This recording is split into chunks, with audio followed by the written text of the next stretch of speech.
The Toronto Raptors currently have a 22-37 record, and though that may not sound like much in the 2024 Eastern Conference, that's only 4.5 games back of that final play-in tournament position. So, what should the Raptors' goals really be for the rest of the season? Should it be pushing for that play-in spot, or should it be going in the opposite direction and focusing on draft position? We're going to answer that question in today's video. Let's get into it.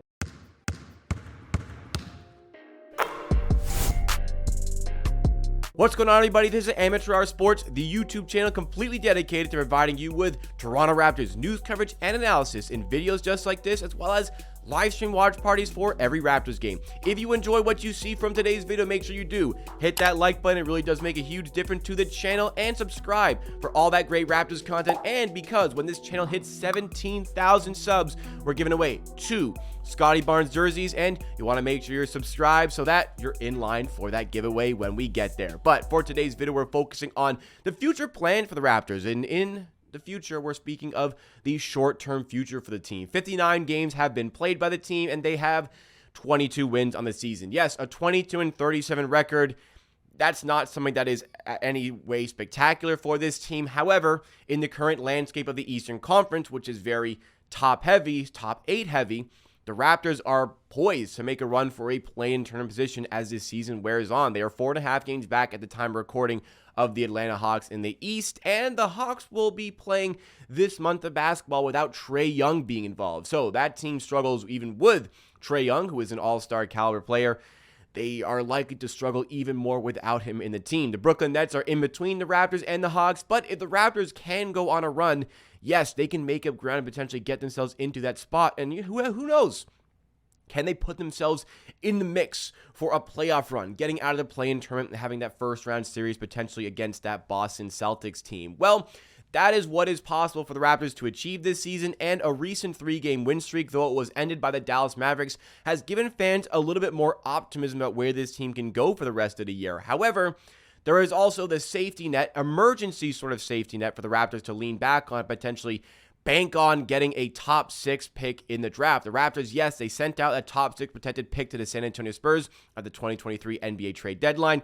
We don't need to hash out the decision-making and the poor decision-making that went into trading that. However, that's the current situation. If the Raptors fall to a bottom 6 team in the draft lottery, they will be using their own pick this season. So, is it more worthwhile to give themselves an opportunity at a top 6 pick, or is it more worthwhile for this team to really push to win games the rest of the way and try and get into that final play-in tournament position? We're going to have my answer at the end of the video. But for starters, I asked you guys in the community section of my YouTube channel, as I like to do mostly throughout the week, ask various questions surrounding this team. And a third of the viewers and community members said that they would prefer to tank, meaning that 2/3 of this community here in Amateur Hour Sports want this team to go and win games the rest of the way and really try and make a push for that play-in tournament position. Now, I will say this poll was posted after the Indiana Pacers win. I would be curious to see what this poll would have looked like had they lost to the Pacers, and I'd be curious to see what this poll would have looked like had I posted it after the Dallas Mavericks loss. As we have it, the majority of fans, regardless, and the grand majority in this situation, want this team to go the rest of the way and win games. And the pros towards doing that, well, going the rest of the way, trying to make the playoffs, first of all, it builds better habits for the team in its current place. They may not make the play-in tournament. There's still quite a ways to go. As I've said, 4.5 games is a significant amount to make up in this short amount of time remaining in the NBA season, with just 23 games to go for the Raptors at the time of recording, as I mentioned. But the rest of the way, if they're trying to win games, it builds those winning habits. It kind of promotes this sort of culture within the team that this team wants to find success. And with players like Jakob Poeltl in the organization, he wants to be on a winning team, as do many of the players currently on the team. Jakob Poeltl specifically stayed with the team because he wants to continue to challenge and win games rather than be tanking. We saw what the team looked like pre-All-Star break, where they were losing game after game after game by 20 points, 30 points, nearly 40 points on an occasion against the New Orleans Pelicans. Morale was low, and that doesn't promote healthy habits towards playing basketball. And in particular, that doesn't help at all with the development of this team. That's really the name of the game for the Raptors right now. It's development. It's working on young guys like 22-year-old Scotty Barnes, 23-year-old RJ Barrett, 24-year-old Emmanuel Quickley, adding other players into the mix. Gary Trent is not old. Grady Dick is very young. Like, these are the players the Raptors want to build with going forward, mostly the four other than Gary Trent. But who knows? Maybe Gary Trent returns for next season, and he's a player that you want to continue to build with it as well, amongst other players within the team that you want to work with going forward. Developing them for the rest of the season, building chemistry could help give us a head start going into the next season. Absolutely, that is something the Raptors could be looking towards. And hey, if everything goes to plan and you really start to win some games and go on a big run, this team could get themselves in the mix in a play-in tournament position.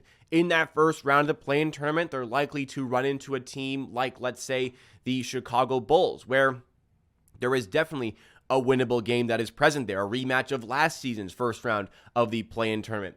That's definitely going to be a winnable game for the Raptors. And if they win that game, well, there's a bit of a gap between the 9-seed Chicago Bulls and the 8-seed Orlando Magic at the time of recording, but the Pacers, the Magic, and the Sixers are likely to be in the mix as the 7 or 8 seed for the Raptors to play if they do get past that first play-in tournament round. I know there's a gap, but I have to feel like some of those could be winnable games. And if they get themselves into the playoffs, yeah, they're probably going to get smoked in the first round by the Boston Celtics, but building up that elimination game experience for the play-in tournament and just building up that overall playoff atmosphere and experience for these players could be very worthwhile for the Raptors to take on. And as far as the cons go with this whole situation, well, the only cons of really going for it is the sacrifice that you make towards going for a better draft pick, because there's a lot of positives to take away from going for that play-in tournament spot.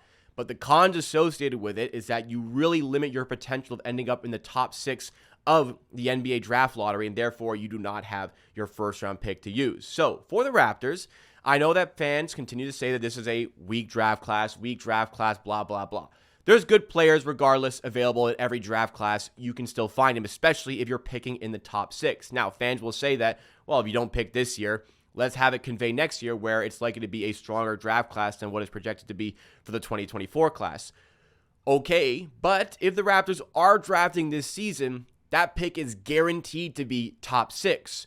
Who knows what that pick could look like next year? If the pick conveys this season, maybe next season's pick won't even be in the top 10. Who knows where the Raptors will be next season? But this season, guaranteed, that pick is going to be top 6 if they get it. And I did mention that when it comes to winning games rest of the way, likely on course to trying to win games, you're developing the players in your team. Maybe that gives you a slight head start towards building in the offseason, building for next season. But you know what would give you a big head start, an even bigger head start? Getting a top 6 player in the NBA draft and adding that to the young core of players already within the team. The Raptors are really trying to speed up this retooling, rebuilding phase here, adding in a top 6 caliber player. Yeah, that's definitely going to help speed things up here for the Raptors. And that would be the reason to take a little bit of a step back. Now, the cons associated with this, perhaps there are a little bit more. First of all, you don't get the full development out of the players the rest of the way. You're not building up that chemistry. Guys are going to be sitting out some games. That could lead to some difficulties in building up in the summer. As I mentioned, you may not get that sort of thrust with the team chemistry-wise, but you might be able to get it with the player coming into the team. Also associated with the cons here is that, well, you're not guaranteed to actually use that pick. The Raptors right now are starting to kind of pull away from being a bottom 5 team in the NBA, which is kind of a key position to be in. If the Raptors are the 7th worst team in the NBA record-wise, they would then have a 31% or so chance of actually using their pick this season, ending up in the bottom 6 after the draft lottery. If they are the 6th worst team record-wise, they're kind of jostling in position right now with the Memphis Grizzlies, who are starting to enter their tank mode here. They would only have a 45% chance of keeping that pick. If they're a bottom 5 team, which is looking less and less likely after having that 3-game win streak out the gates from the NBA All-Star break, the Raptors would jump up to a 63% chance of keeping their pick. So even if they're a bottom 5 team, 63% chance they keep it, yes, but I mean, that's still 37% that things don't go the way of the Raptors. And what if they were to tank the rest of the way and all of a sudden they don't even have the pick to bank on? Well, for me, the situation's complicated, and there's a lot of pros and there's a lot of cons to both situations.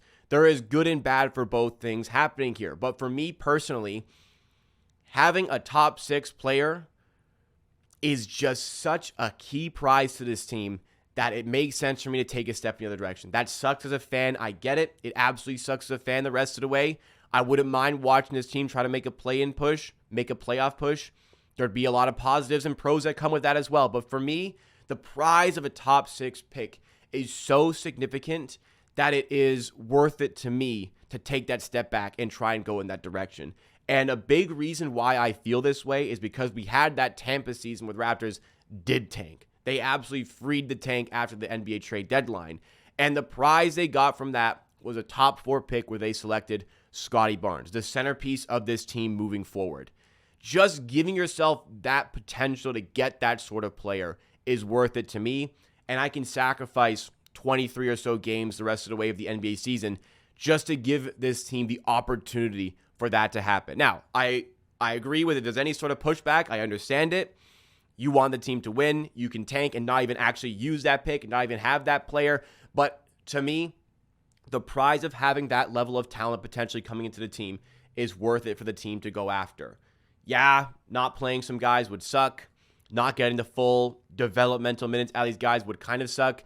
But in a few years' time, and we're not looking back on that Tampa season thinking, man, it sucked watching that team. I mean, it did. We're thinking about that a little bit. But what we think about more often is, oh my God, the 22-year-old all-star that is currently on the team, and again, is a centerpiece of the organization. We can forget about some of these games the rest of the way, but a draft pick like that is something that would be unforgettable. And again, you confirm yourself having a top 6 pick if you're drafting this season. If not, then you know where you stand for next season with that draft pick. You'll have your picks back. You'll have the flexibility of trading picks back and whatnot. So for me, it's close. I'm not like firmly in one side here. I think there's benefits to trying to be a winning team, even if it does mean having a tough play-in tournament run and then having an extremely tough first round against the Boston Celtics. I still think there's a lot of pros associated with that, but nothing to me outweighs the chance at some elite level talent in the draft and blah, blah, blah, all this weak draft nonsense. Sure, it might be weaker, but regardless of any draft class, there is talent to be had in the top 6 of this draft. And as you further investigate the players that could be available, it makes you think that adding one of those pieces in can really propel this young core even further forward. But it's a compelling case. What's your opinion? Do you think the Raptors should make a push for the play-in tournament? Or do you agree with me and think they should maybe focus on the draft a little bit more? Give me your thoughts and opinions in the comments down below. That's all from me for today. It sucks. I get it. You may not like it. I don't want to see this team lose either, but I can forget about that if the draft pick does come through. And I can forgive this team if they tried and they still don't get that lottery luck. It'll suck, but I can forgive the team for that. Drop a like if you enjoyed. Subscribe to the channel for more Raptors content, especially with that Scottie Barnes jersey giveaway coming very soon. And I'll see you again next time for another video.